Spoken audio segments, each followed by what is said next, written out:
What's going on, bottom line viewers? It's Mitch back here for another Monday Night Football recap, this time of the Green Bay Packers versus the San Francisco 49ers here in week number 6 of the NFL season. We witnessed an absolute instant classic last night on Sunday Night Football, and today we weren't expecting much from this Monday Night Football matchup between a team with Aaron Rodgers and a team with CJ Beathard, but we did get a pretty under the radar, pretty decent football game.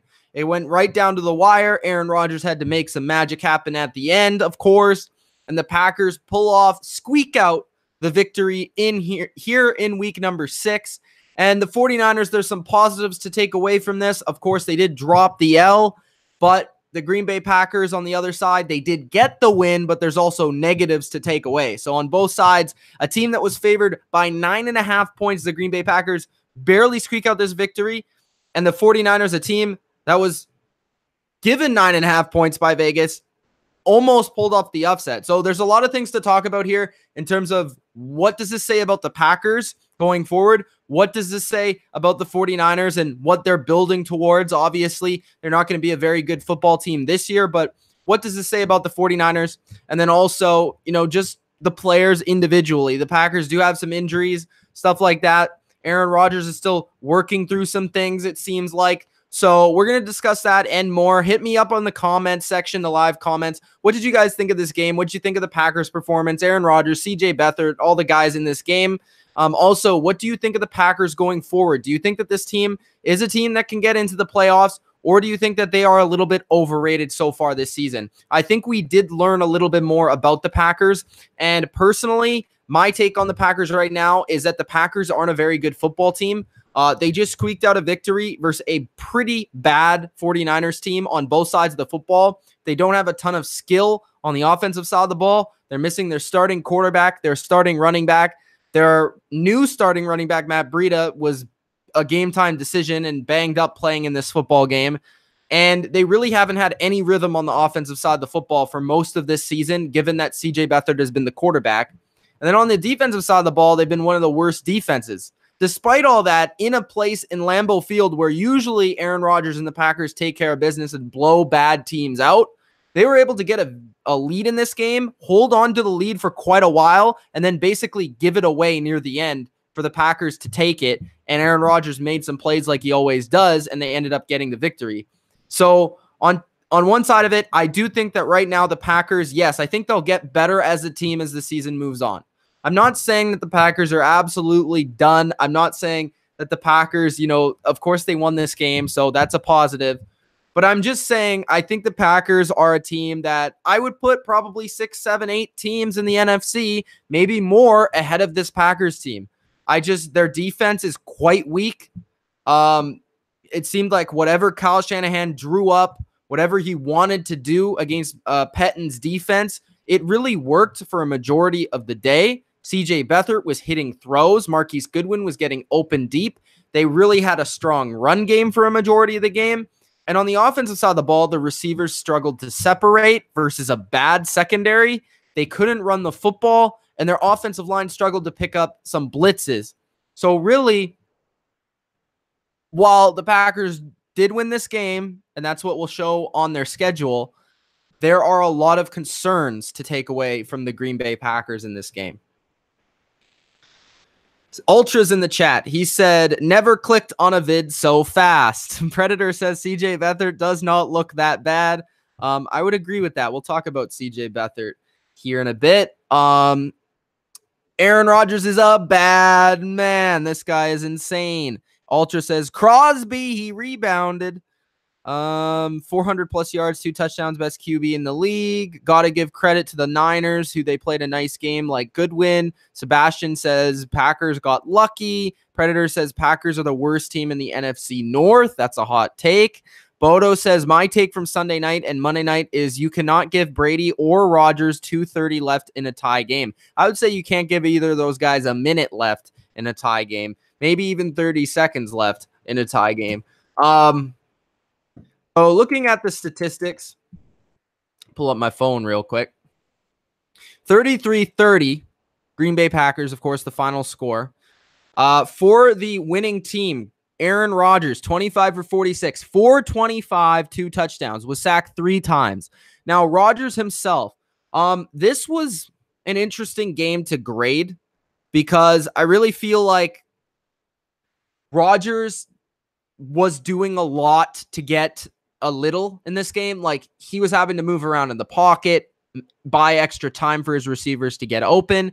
Clearly, the 49ers were really on top of what the Packers wanted to do on offense. Clearly, they were all over the route combinations. The corners were all over the receivers. It seemed like they really just had a sense for what the Packers were going to call and what they were going to do on offense, especially in the passing game.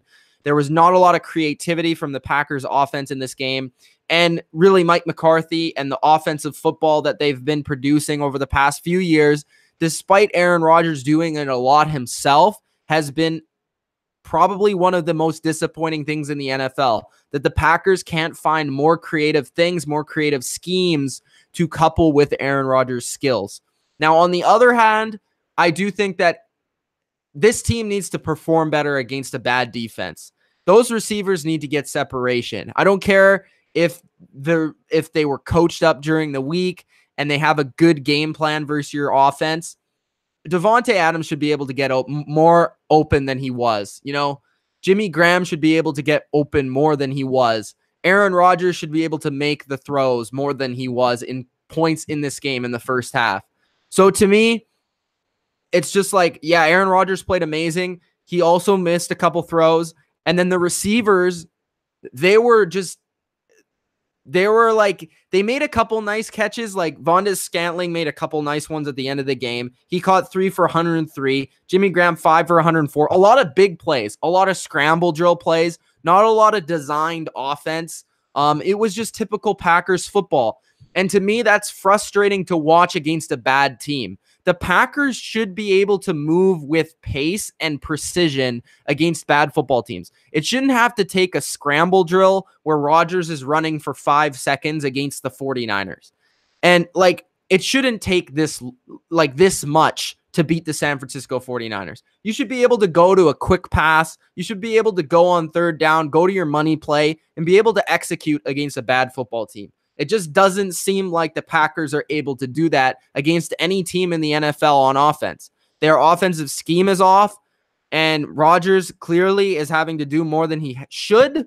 And defensively, I mean, that's a different story entirely, which we'll get to. But Adams was great in this game. 10 catches, 132 yards, and 2 touchdowns. He was counted on. He's Rodgers' guy. He's a great receiver. And it was interesting to see that the 49ers didn't try and match up Richard Sherman a little bit more on him. Yes, Sherman's not the guy he used to be, but he is the best corner on the 49ers. And it was odd to not see that matchup a little bit more in this game. Other than that, I mean, there's St. Brown was in there. Kendricks was in there. Montgomery. Not a lot of other guys produced. It was mostly Scantling, Graham, and Adams. Primarily Adams and Graham. And really, they took advantage of their matchups at times. But to me, this run game, Aaron Jones, 8 rushes, 41 yards. Need to see a little bit more commitment to the run game. I think a big thing with the Packers offense is that they rely a little bit too much on Aaron Rodgers, especially early in the game. It would be nice to see the Packers at least try to establish a run game somewhat so that it opens up their passing game a little bit more with some play action. I know when Aaron Rodgers is at his best is when he's spreading it out and when he's just going 5 wide and he's just running around and making plays, and I get that. But like, if you want to threaten the defense a little bit more, you might want to establish a run game at least early on. And I understand the fear of falling behind early, but still, like, you see some teams just some good offenses like the Saints, the Patriots, the Rams. They try to establish the run in the first 2 drives. They try to establish certain plays, certain route combinations in the first few drives that those teams have to be aware of now. You know, you see oftentimes Tom Brady will just throw a quick out or a quick slant on the first couple plays of the game so that in the corner's mind, that's in the back of their head. Or you'll see the Saints go 4 straight runs in a row so that, you know, the defense is aware of the run game. Then it opens up the deep shot later in the game. It just seems like when you watch the 49ers offensive scheme with Kyle Shanahan behind it, it's so much more developed. It's so much more creative. There's plays with purpose. There's plays chained together to make sense. Like, he'll run a certain play so that he can run another play later on in the game, and he'll string that together. While it just seems like McCarthy is like, okay, Aaron, we're going to be in shotgun here. You're going to have a couple simple route combinations. You're going to have to make things happen. Like, a lot of the Packers is just scramble drill offense. It's like the Seahawks in a way. It's not actually like a deliberate offense. It's just hard to watch in that fashion. And against elite teams, that's not going to work. And that's oftentimes when you see in the playoffs, when the Packers play a good team, they get absolutely destroyed because they're not able to play that style of football that they want to play. So to me, the Packers will see a lot of what the Packers are going to be made of in the next couple of weeks, because the Packers do play the Patriots in 2 weeks. They play the Rams. Oh, no, the Patriots in 3 weeks. They play the Rams in 2 weeks, and they play the Seahawks in 5 weeks, I want to say. So the three of their next 4 are very difficult games. I actually don't even think the game that they play in there is easy either. I'm actually going to look at the schedule right now. I could see the way the Packers are playing football right now. I'm sorry to tell you this, Packers fans, but you guys would drop 3 of the next 4 games in LA, in New England, and in Seattle. Those are going to be very difficult games, and you're going to see what your team is made of in those matchups. Of course, the Packers now have a bye, so they'll have a little bit more time to prepare for the Rams, but the Rams' offense is not being stopped by this defense. This defense is bad. This defense is horrible. You know, there's not a lot of good defenses in the NFL, and sure, they made their plays near the end of the game, but for CJ Beathard to get that comfortable and be that efficient against your defense, that's not a good thing. How many times in his NFL career so far has CJ Beathard looked good, especially in your building on Monday Night Football? To me, that's not a good thing. So they play the Rams, they play the Patriots, 2 of the best offenses in the NFL. They're going to have to keep pace in their building. That's not going to be easy. Then they play Miami, who's not a bad team. They're 4-2, but that is at home, so they're expected to win that game. Then they play the Seahawks on the road, which is never an easy game, and that's going to become a showdown between Wilson and Rodgers. Then they play Minnesota in Minnesota. They still play the Bears in Chicago. So there's still a lot of tough games left. And they do play Atlanta later in the season. I know that Atlanta's not very good right now, but that's a team that usually does beat the Packers. So this is going to be a very interesting schedule going down. I know that I picked the Packers to go to the playoffs before the year, but the way that they're playing right now, nothing has worked the way I wanted it to.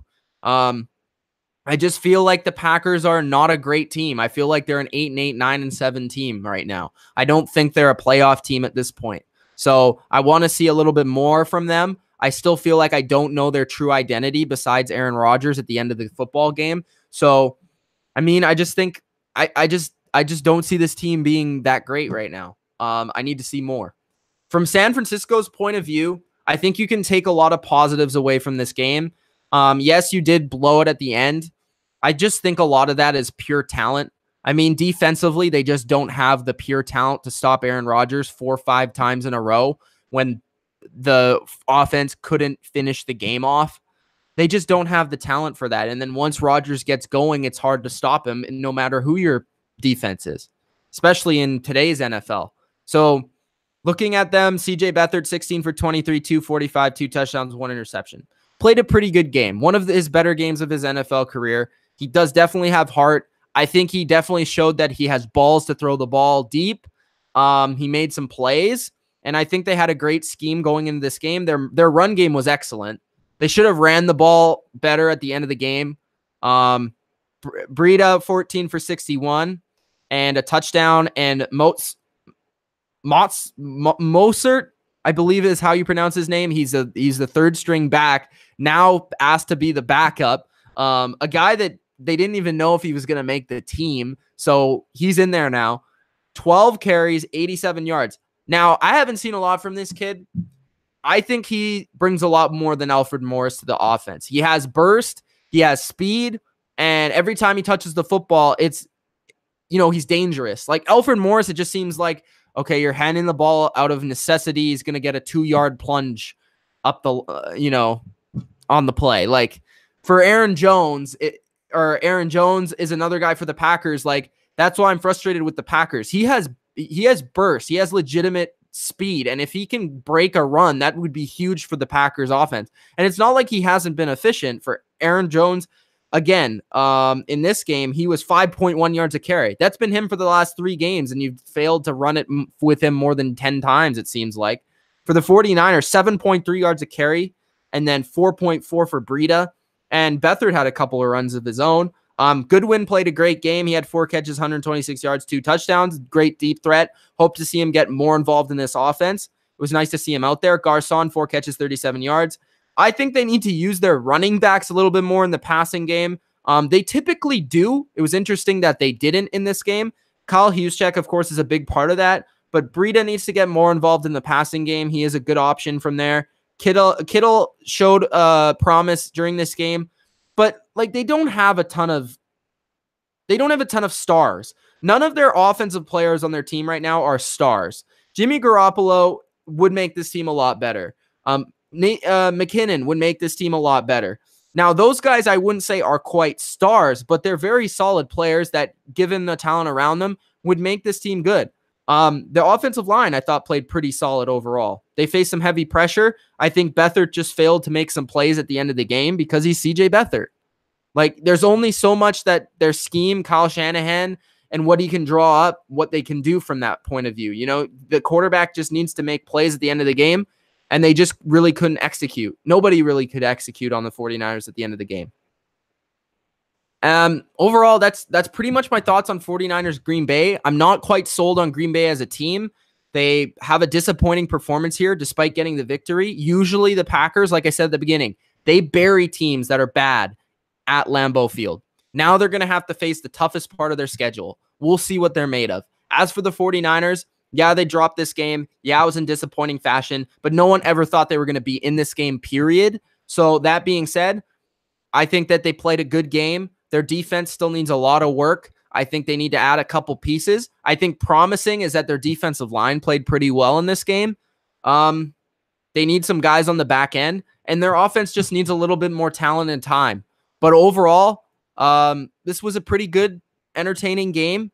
And, you know, we'll see more from these teams as the season goes on, specifically the Packers. I think if I was putting the Packers in the area of where I think they are in the NFC, I don't think they're as good as the Rams. I don't think they're as good as the Vikings. I don't think they're as good as the Eagles. I don't think they're as good as the Saints. I don't think they're as good as the Panthers. I don't think they're as good as Washington. I don't know if they're as good as Dallas. That's close, I think. I think they're around 8th or 9th. Or I don't know if they're as good as Seattle. We'll have to see. I think they're around 8th or 9th in the NFC. So we'll have to see more from the Packers. I feel like this is one of these teams in this league right now that we don't know a lot about. So I'm going to finish off with some comments. So if you guys have any questions, hit me up in the comment section, and then I'm going to get out of here. So let's go next. We have Ultra's power rankings. His top 10, the Rams, the Saints, the Patriots, the Chiefs, the Panthers, the Vikings, the Steelers, the Chargers, the Ravens, and the Eagles. I don't know why the Panthers are at 5. I would probably I think I would move the Chargers up. And I have a question. Why? I don't know. I guess it's fine that the Saints are ahead of the Patriots, but the Patriots just beat the Chiefs, so you'd figure they would be ahead of the Saints, but I'm not sure. After the top 4, it's pretty difficult. Like the Rams, Saints, Patriots, and Chiefs are the top 4 teams. After that, you know, you could throw a number of teams at number 5, but I feel like the Panthers' performance against the Redskins definitely doesn't make them the 5th best team right now. I would probably put the Chargers there at the moment, but it's tough to say. Any other teams missing from that? I don't think so. You could argue the Redskins are better than the Eagles. You could argue a lot of things, to be honest. I think the Ravens should be in there. Steelers should be in there.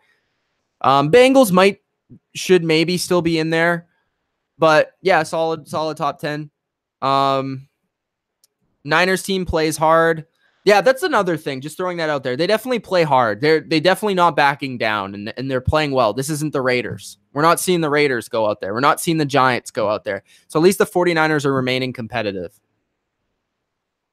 Training Solutions agrees with me. What do you think of John Gruden? Is it too early to say he's outmatched? I don't know if he's outmatched. I think the team does have a lot of flaws, but so far it's not working out for him. He's not getting his message across. The offense isn't working as well as I thought it would. Derek Carr seems off. I think there's a lack of confidence in this team and their belief in his system. So we'll see. I'll give him more time. I'll give him a year, another year, I would say. I want to see him in his second season, but so far the Raiders are arguably the worst team in the league right now, so that's not good. Yoshi says just won 200 on DraftKings. Nice, Yoshi. I won my bet. I took the 49ers plus 9.5. So yeah. Sebastian says week 7 Patriots, Bears, 35-21 Patriots. I don't know if they'll score 35 in Chicago. That will be difficult, but definitely this offense is looking like it's roll out of the bed 30 points now. We'll have to see. I think the Patriots should win that game, but I think it will be an entertaining game. St. Brown did good today, to be honest. Yes, I think the young receivers have been very good for the Packers. It's not easy for young receivers to perform like that, and yeah, Rodgers definitely helps, but those guys made plays. They made some nice catches, and they made some clutch plays. Bodo, no, Garoppolo is better than Bether. Packers and Pats are very similar. Pats have a better defense, but not far better. I think the Patriots offense is far better than the Packers offense, though. Bodo says everyone in the NFC North is 7-9, 8-8, or 9-7. I would say that the Vikings will make it solid at like 10-6 at least, maybe 11-5. I think the Bears are also around 10-6 area as well right now, but we'll see. True or false, the Packers should make a trade for Amari Cooper, Carl Joseph, or someone else? Do you think they should get in a trade? I wouldn't say that maybe Carl Joseph, but Carl Joseph doesn't even play on the Raiders, so I don't know how valuable he is. Amari Cooper, I think the Packers have a lot of young talent at receiver. I think once they get Cobb and Allison back, I think they're fine. Like I would say safety is a position of need, but Carl Joseph isn't necessarily a guy you want to target. And Amari Cooper, I feel like he is overrated. I think he'll come with a price, and I also think the Packers are solid at that position right now. KK says, a win is a win, moving on to the bye. Dominic says, Packers get hot at the end of the season, remember? Yeah, I know, but, I mean, what have they really done over the past few years? They made the NFC Championship in 2014 and 2016, and they got blown out in 2016. I don't know. I just think this team has a lot of flaws, a lot of question marks. And yeah, the NFL in general has a lot of flaws and question marks, but I'm from my point of view, I'm just not sold on this team yet. I think I'll give them some time. I'll let them prove themselves to me. But to me, I just see more complete teams with better coaching, better schemes. And I think right now in the NFL, it's all about scheming. It's all about coaching. It's all about putting your players in the best positions to win. And if you have a great coach, you have a great advantage. And I don't know if McCarthy right now is a great coach. And yeah, they have Aaron Rodgers, but I don't know if they have the guys around him to really get it done. So we'll see. But I'm not sure. The NFC, the whole league is wide open. There's no clear-cut best team in the NFL to me. Some people will say the Rams. I don't believe that, really. You know, they're undefeated, but I think a couple teams could beat them. We'll see with the Rams and Packers. It should be a great game. And then they have the Patriots after that. So we'll see. All right, guys. I hope you guys enjoyed this recap. Hit the like button if you enjoyed, and subscribe if you are new. It's Mitch of TheBottomLineView. We'll see you back in, at least for the picks video. I'm probably going to produce a couple more videos. I was writing down some ideas. I think I'm going to make a video, and this is actually surrounding the topic of the Packers a little bit.